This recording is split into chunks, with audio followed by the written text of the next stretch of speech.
Hello student, আজকে তোমাদের জন্য একটা নতুন অধ্যায় শুরু করতে চলেছি। সেটার নাম হচ্ছে তড়িৎ প্রবাহ এবং রাসায়নিক বিক্রিয়া। অর্থাৎ এই তড়িৎ প্রবাহ এবং রাসায়নিক বিক্রিয়াতে যে সমস্ত জিনিসগুলো আলোচিত হবে সেটা হচ্ছে তড়িৎ বিশ্লেষণ, তড়িৎ বিশ্লেষ্য ও তড়িৎ বিশ্লেষণকে কাজে লাগিয়ে বিভিন্ন রকমের যে ব্যবহারিক প্রয়োগ সেগুলি তোমাদের এখানে আলোচিত হবে। তো প্রথমেই আমরা আলোচনার শুরুতেই জানবো যে এই অধ্যায়ের আসল জিনিসটা কি।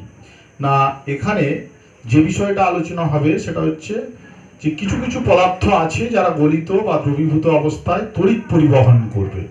অর্থাৎ যদি আমরা বলি যে এই তড়িৎ শক্তির ফলে রাসায়নিক পরিবর্তন, অর্থাৎ আমরা এখানে যেটা আলোচনা করব দুটো জিনিসই হয়। তড়িৎ শক্তির ফলে রাসায়নিক পরিবর্তন, আবার রাসায়নিক শক্তির ফলে তড়িৎ শক্তি উৎপাদন। তো আমরা রাসায়নিক শক্তির সাহায্যে তড়িৎ উৎপাদন সেটা তড়িৎ চ্যাপ্টারে শিখব। এখানে আমরা যেটা শিখব সেটা হচ্ছে তড়িতের ফলে অর্থাৎ তড়িৎ শক্তির ফলে রাসায়নিক যে পরিবর্তন, এবং কাদের এই রাসায়নিক পরিবর্তন ঘটবে না যারা এই কিছু কিছু পদার্থ আছে তাদের তড়িৎ পরিবহন ঘটবে, তাদেরকে কি নামে বলবো।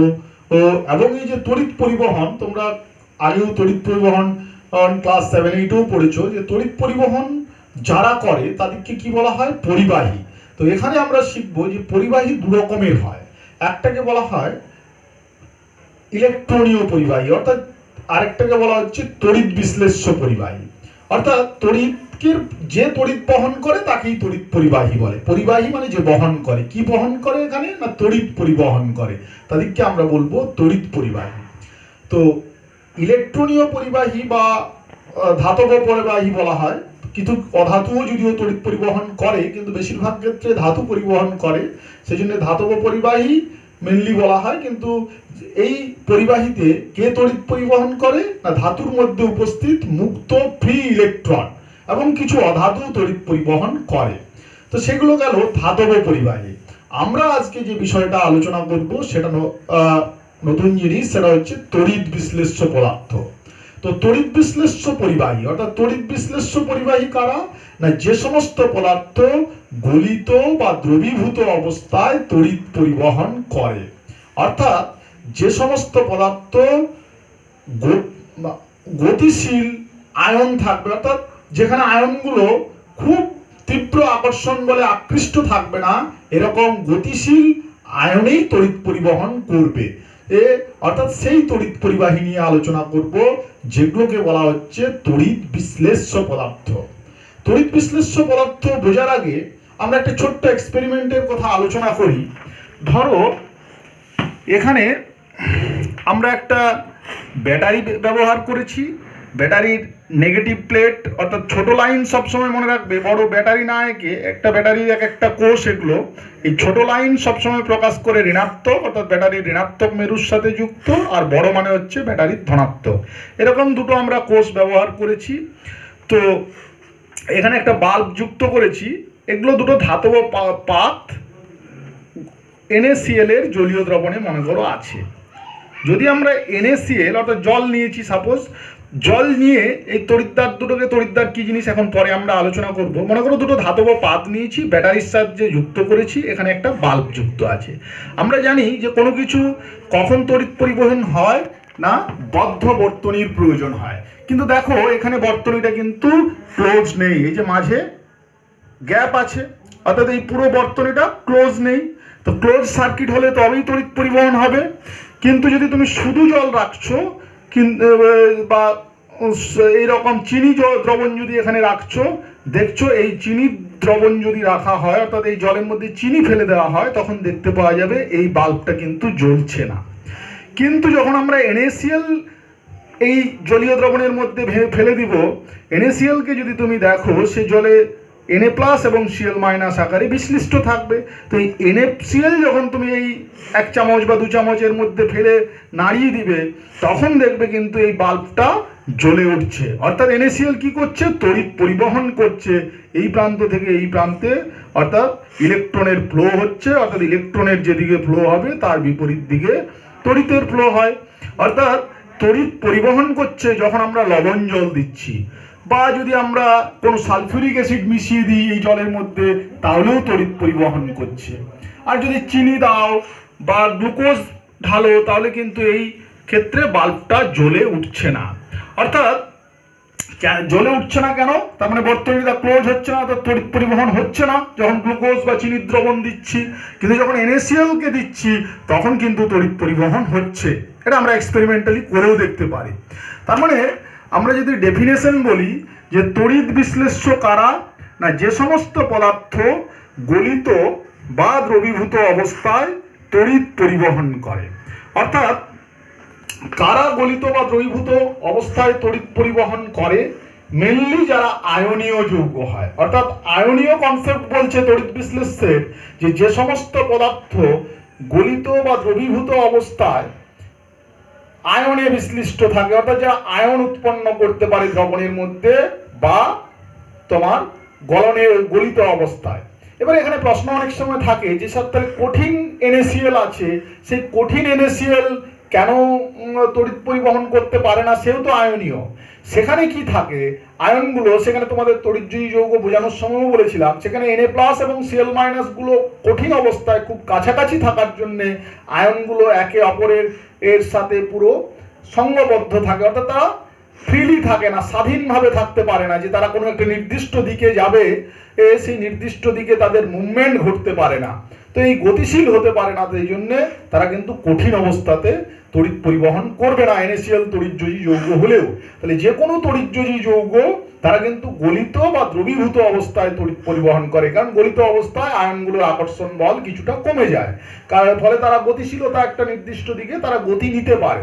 আর জলে দ্রবীভূত অবস্থাও তাদের মধ্যে কিন্তু আকর্ষণ বলটা কম থাকে, সেই জন্যে Na+ এবং Cl- গুলো একটা নির্দিষ্ট তড়িৎদ্বারের দিকে গমন করতে পারে। তড়িৎদ্বার কি জিনিস সেটা আমরা পরে আলোচনাতে যাব। তার মানে যে সমস্ত পদার্থ গলিত বা দ্রবীভূত অবস্থায় তড়িৎ পরিবহন করে তাদের তড়িৎ বিশ্লেষ্য বলে। এক কথায় যদি ইন জেনারেল বলে তড়িৎ বিশ্লেষ্য কারা, না যারা গলিত বা দ্রবীভূত অবস্থায় আয়ন উৎপন্ন করতে পারে। অনেক সময় প্রশ্ন থাকে যে NaCl এর জলীয় দ্রবণ তড়িৎ পরিবহন করতে পারে কিন্তু চিনির জলীয় দ্রবণ পারে না কেন? তাহলে যারা আয়নে বিশ্লিষ্ট হয় তারা তড়িৎ পরিবহন করে, আর যারা আয়নে বিশ্লিষ্ট হয় না তারা কিন্তু গলিত বা দ্রবীভূত অবস্থায় তড়িৎ পরিবহন করে না। আমি যে এক্সপেরিমেন্টটা তোমাদের দেখিয়েছিলাম সেখানে বললাম যে চিনি যদি ঢালি ওই জলের দ্রবণে তাহলে কিন্তু তড়িৎ পরিবাহিত হচ্ছে না, অর্থাৎ বাল্বটা জ্বলছে না, তাহলে সার্কিট ক্লোজ হয়ে তড়িৎ পরিবহন হচ্ছে না, এক প্রান্ত থেকে আরেক প্রান্তে তড়িৎ যাচ্ছে না। তড়িৎ যদি না যায়, মাঝে যদি বাধা পড়ে যায়, তাহলে ক্লোজ সার্কিট না হলে কিন্তু বাল্ব জ্বলে উঠবে না।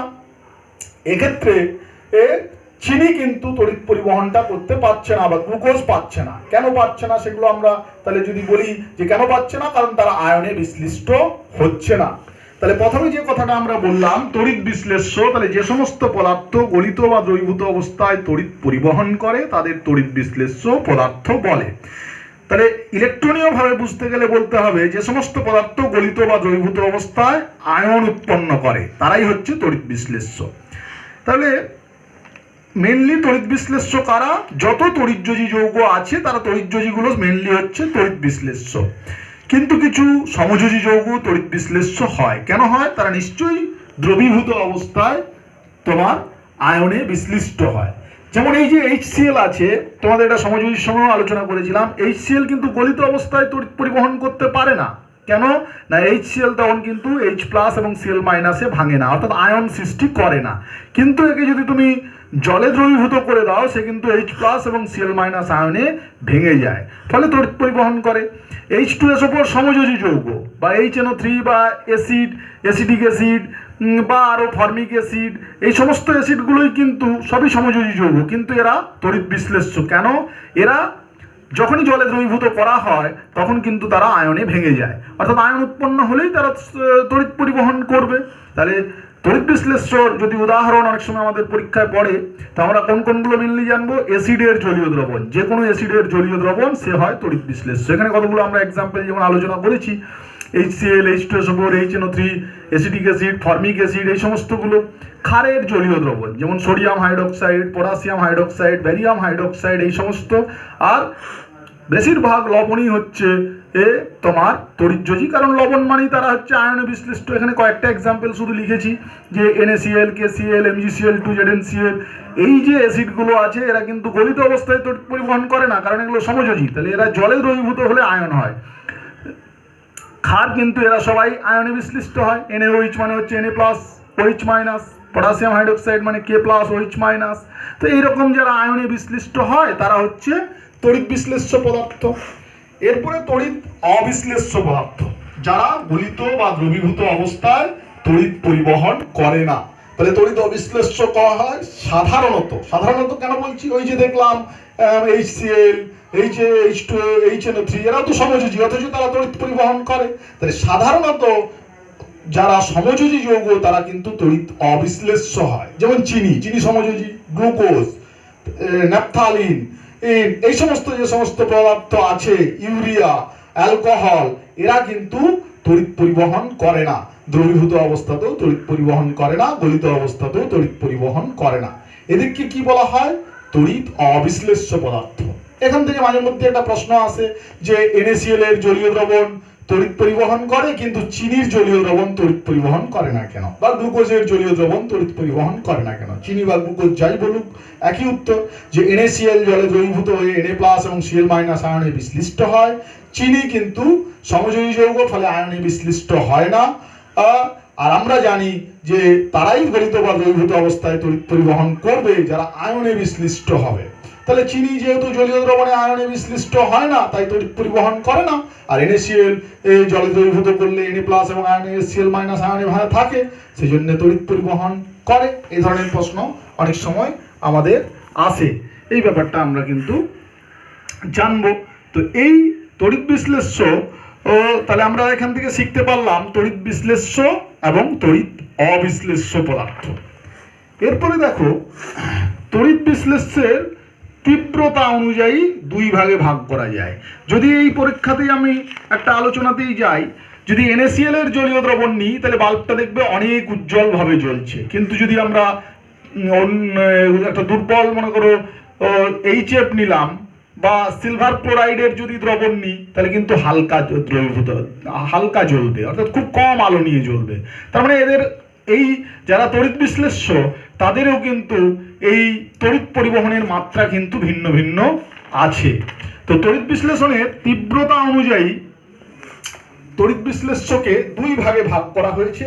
একটাকে বলা হয়েছে তীব্র তড়িৎ বিশ্লেষ্য, আর একটাকে বলা হচ্ছে মৃদু তড়িৎ বিশ্লেষ্য। তীব্র তড়িৎ বিশ্লেষ্য কারা না, যাদেরকে কিছু যারা গলিত অবস্থায় আছে বা যারা দ্রবীভূত অবস্থায় পুরোটাই আয়নে বিশ্লিষ্ট হবে। অর্থাৎ আমার যদি 100 গ্রাম নিই, 100 গ্রামেই যদি আয়নে বিশ্লিষ্ট হয়ে যায় তারা হবে তীব্র, বা 90% তড়িৎ যদি তারা দ্রবীভূত হয়ে যায় তারা হচ্ছে তীব্র তড়িৎ বিশ্লেষ্য। এবারে যদি মনে করো আমি সাপোজ 100 গ্রাম নিয়েছি, কারণ আমার কতটা পদার্থ আছে দেখলে তো হবে না, কতটা আয়নে তারা বিশ্লিষ্ট হয়েছে, কারণ তড়িৎ পরিবহনের জন্য দায়ী কে না, এই আয়নগুলো। তাহলে আমি যদি ধরো অ্যাসিডিক অ্যাসিড নিই, অ্যাসিডিক অ্যাসিডের ক্ষেত্রে দেখবো যে 100 গ্রাম নিলে সাপোজ হয়তো 80 গ্রাম এই অবিয়োজিত অণু অবস্থায় থাকবে আর 10 গ্রাম হয়তো বিয়োজিত হবে। তার মানে কি, ওখানে আয়ন খুব কম পাবো, আয়ন কম পেলে সে তড়িৎ পরিবহন করবেও কম।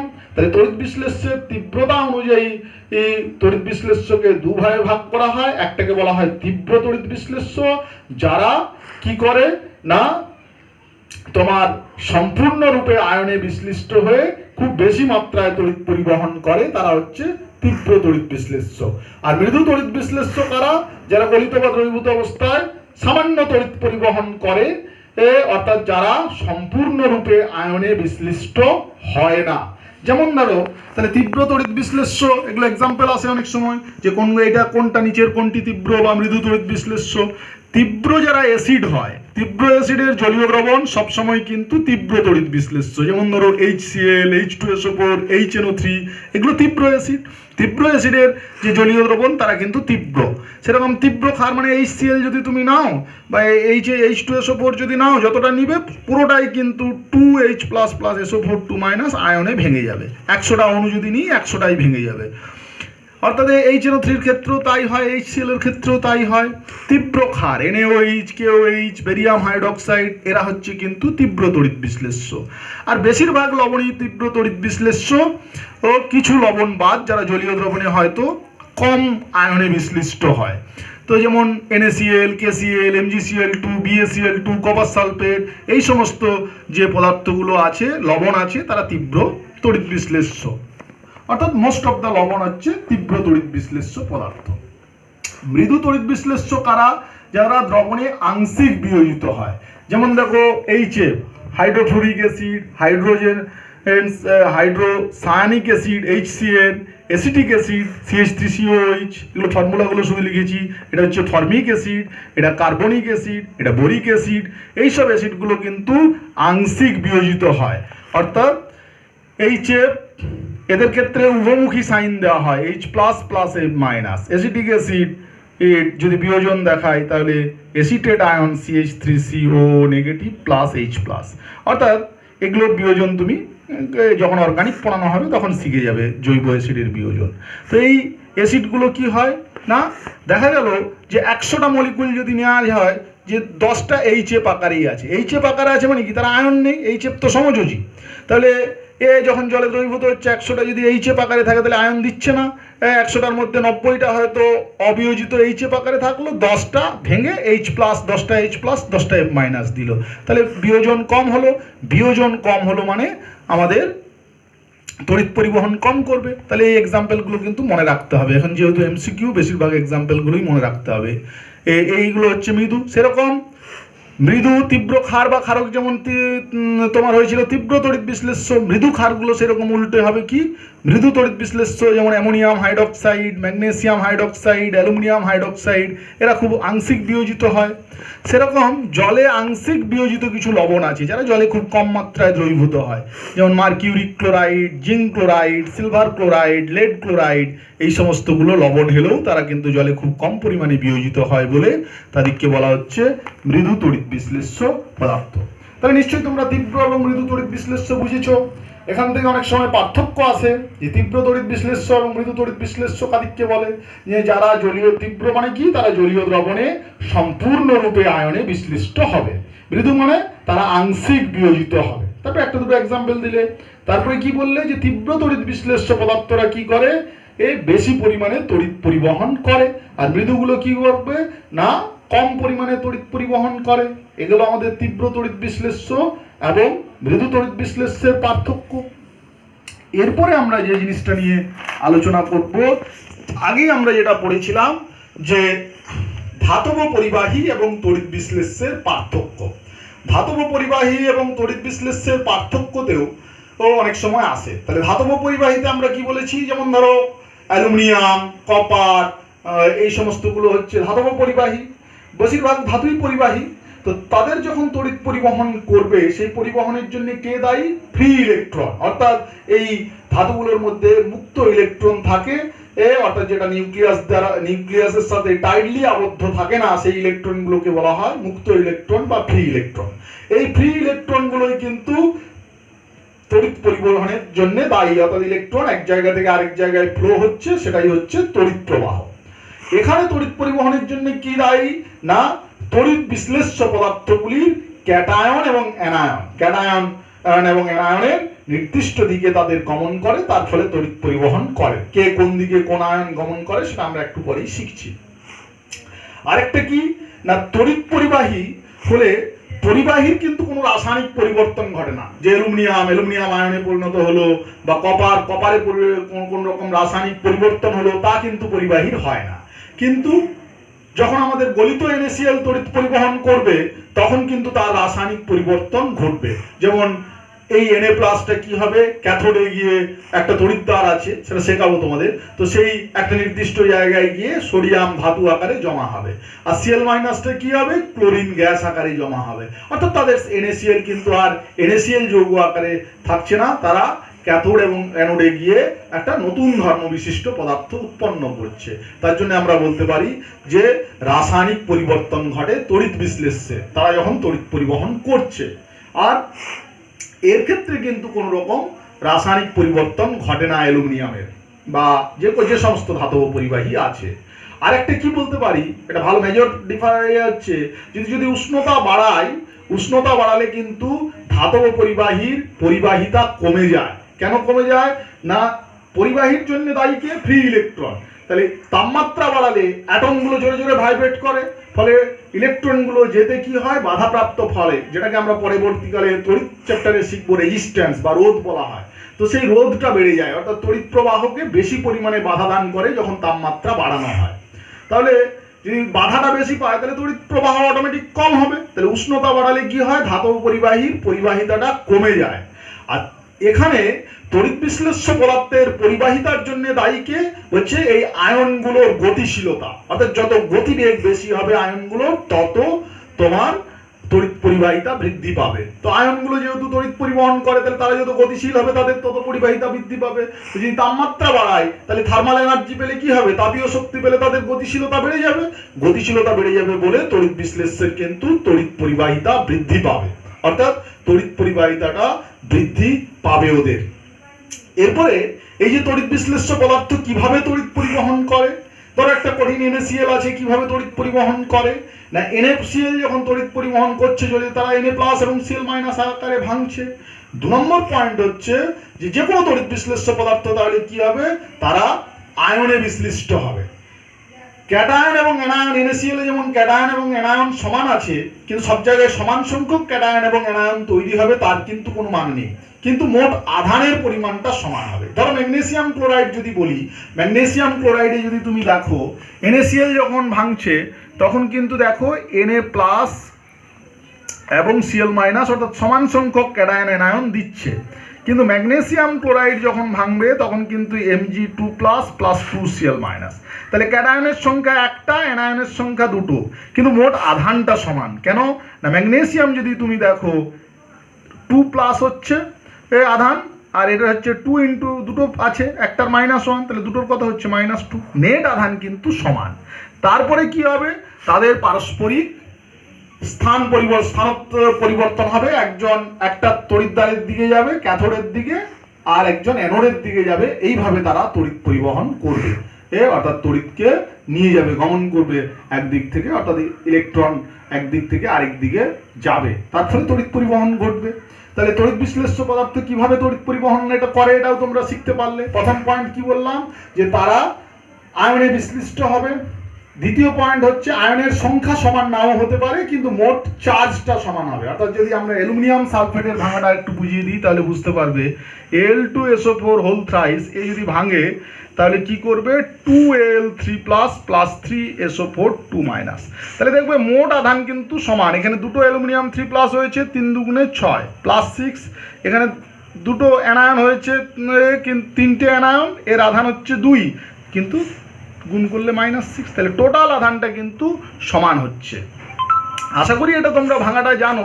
তো তাও আমি একটু বলে দিচ্ছি। যদি সাপোজ ধরো XBY যৌগ হয়, সে কিভাবে ভাঙবে?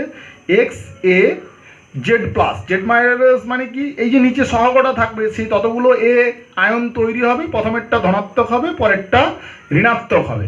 তাহলে Z+ মানে হচ্ছে A এর যোজ্যতা, আর Y সংখ্যক B তৈরি হবে, এটা হচ্ছে Z- মানে যত যোজ্যতা, তারপরে মাইনাস সাইন হবে, মানে ঋণাত্মক আধান। যদি মনে করো এক্সাম্পল নিই NaCl, তাহলে এখানে X হচ্ছে 1, Y হচ্ছে X = 1, Y = 1, তাহলে আয়নে বিশ্লিষ্ট হলে কি হবে? একটা Na+, একটা Cl-। যদি আমরা ক্যালসিয়াম অক্সাইড দেখি তাহলে এখানেও X = 1, Y = 1, তাহলে ক্যালসিয়াম 2+ ও 2-। সেরকমভাবে যদি দেখো Fe2O3, আরেকটা এগুলো করার সময় মনে রাখবে, যেগুলো বিশেষ করে ভেরিয়েবল ভ্যালেন্সি আছে, যে ক্যাটায়নের সংখ্যা ইন্টু আধান ইকুয়াল টু হবে অ্যানায়নের সংখ্যা ইন্টু আধান। এখানে যেমন দেখাচ্ছি তোমাদের, তাহলে দুটো Fe আয়ন হবে, আর অ্যানায়ন কটা হচ্ছে? যে 3 আছে। X = 2, Y = 3, তাহলে 3O এর যোজ্যতা আমরা জানি 2, তাহলে 3 দুগুণে 6, এখানে আয়রন 3 হবে না 2 হবে, দুরকম যোজ্যতা হয়। এখানে নিয়ম হচ্ছে এই যে অ্যানায়নের মোট আধান কত আসছে? 3 দুগুণে 6 -6, তাহলে ক্যাটায়নেরও মোট আধান +6 আসবে। 2 এর সাথে কত যোগ করলে 6 হয়? +3, তার মানে এখানে আয়রনের যোজ্যতা 3 হবে, এটা বুঝে নিব আমরা। তাহলে এই যে তাহলে তোমরা এইভাবে আমরা শিখতে পারবো, যে কোনো একটা যদি জানা থাকে তাহলে হবে। তাহলে এইভাবে তড়িৎ বিশ্লেষ্য পদার্থ কিভাবে তড়িৎ পরিবহন করে তাহলে বুঝতে পারলাম যে প্রথমে তারা তোমার করবে, অর্থাৎ আয়নে বিশ্লিষ্ট হবে। আয়নে বিশ্লিষ্ট হওয়ার পরে তারা আয়নের সংখ্যা আলাদা হতে পারে, কিন্তু মোট ক্যাটায়ন এবং অ্যানায়নের সংখ্যা সমান হবে। 3 নম্বর পয়েন্ট হচ্ছে যে তারা একে অপরের বিপরীত দিকে গমন করবে। কোন দিকে গমন করবে? ক্যাটায়ন গমন করবে ক্যাথোডের দিকে, অ্যানায়ন অ্যানোডের দিকে। তার ফলে তারা তড়িৎ পরিবহন করবে। তো ক্যাটায়ন কি, অ্যানায়ন কি, সেগুলো আমরা তড়িৎ বিশ্লেষ্য কোর্সটা জেনে তারপরে তোমাদেরকে আবার এই পয়েন্টটা একবার বলে দেবো, তাহলে খুব সুবিধা হবে। তাহলে প্রথমেই আমরা এই চ্যাপ্টারটা কি বলেছি, এই চ্যাপ্টারটায় আমরা মূল বিষয়ে আলোচনা করব তড়িৎ বিশ্লেষণ। তড়িৎ বিশ্লেষণ মানে হচ্ছে গলিত বা উপযুক্ত দ্রাবকে দ্রবীভূত অবস্থায় কোনো তড়িৎ বিশ্লেষ্য পদার্থ, তড়িৎ বিশ্লেষ্য আমরা অলরেডি জানিছি যা তড়িৎ পরিবহন করতে পারে, সেই তড়িৎ বিশ্লেষ্য পদার্থের মধ্যে যদি তড়িৎ চালনা করা হয় তখন সেই পদার্থটা বিশ্লিষ্ট হয়ে একটা নতুন ধর্ম বিশিষ্ট পদার্থ উৎপন্ন করে এবং তারা ওই যে তড়িৎদ্বার বললাম সেই তড়িৎদ্বারে গিয়ে জমা হবে। এই পরিবর্তনটাকে, এই প্রক্রিয়াটাকে বলা হচ্ছে তড়িৎ বিশ্লেষণ। অর্থাৎ তড়িৎ প্রয়োগ করলাম, তড়িৎ চালনা করলাম, এখানে সবসময় সমপ্রবাহ চালনা করবো, অর্থাৎ ডিসি কারেন্ট প্রয়োগ করব। কেন করব সেটাও পরে আলোচনা করছি। তো এই সমপ্রবাহ অর্থাৎ ডিসি কারেন্ট চালনা করার ফলে এই একটা রাসায়নিক পরিবর্তন ঘটাবো তড়িৎ বিশ্লেষ্য পদার্থের, এই প্রক্রিয়াটাকেই বলা হচ্ছে তড়িৎ বিশ্লেষণ। এবং এক্ষেত্রে কতগুলো টার্ম আমাদের জানতে হবে। এই যে পাত্রে তড়িৎ বিশ্লেষণটা ঘটানো হয় সেই পাত্রটাকে বলা হচ্ছে তড়িৎ বিশ্লেষক কোষ। এটার নাম হচ্ছে কি? তড়িৎ বিশ্লেষক কোষ, বা বিজ্ঞানী ভোল্টার নাম নিজেই বলা হয় ভোল্টামিটার।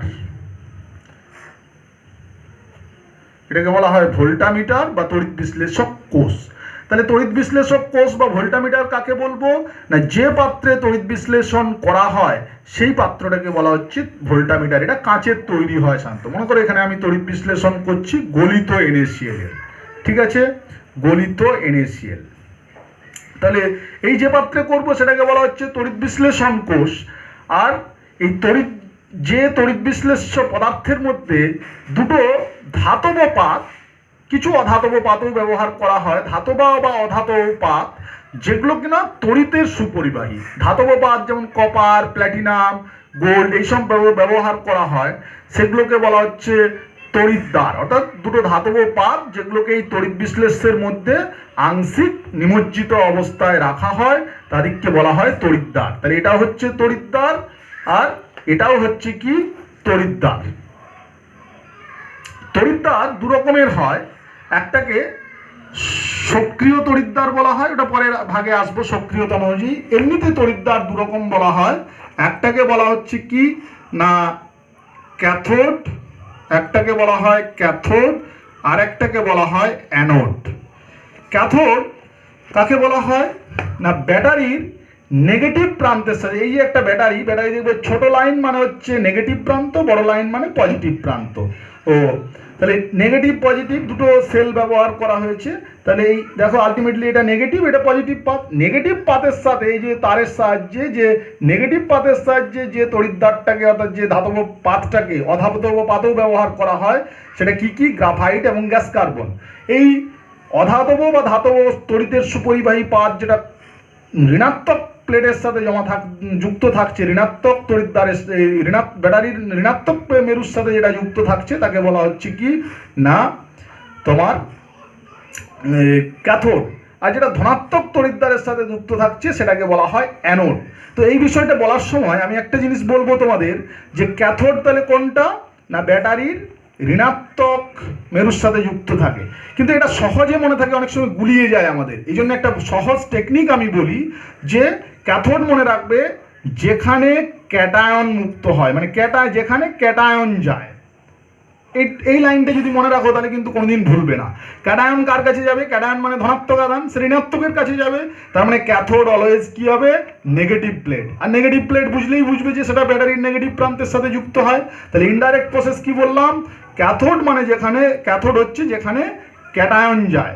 বর্তমান ডেফিনেশন আবার যেখানে তোমার বিজারণ হয়, ক্যাথোডে সবসময় কি হবে, বিজারণ ঘটবে। সেগুলো আমরা যখন তড়িৎ বিশ্লেষণ দেখাবো তখন বুঝতেও পারবে সবসময় যে ক্যাথোড মানে যে, কিন্তু এই নেগেটিভ পজিটিভটা মনে রাখার এটা উপায় করবে যে ক্যাথোড মানে হচ্ছে যেখানে ক্যাটায়ন যায়, আর অ্যানোড মানে হচ্ছে যেখানে অ্যানায়ন যায়। অ্যানোড মানে কি, অ্যানোড মানে হচ্ছে যেখানে অ্যানায়ন যাবে। তাহলে অ্যানায়ন কার কাছে যাবে, নেগেটিভ চার্জ পজিটিভের কাছে যাবে, তাহলে এটা হচ্ছে পজিটিভ প্লেট। তাহলে দেখবে আর গোলাবে না কোনোদিন।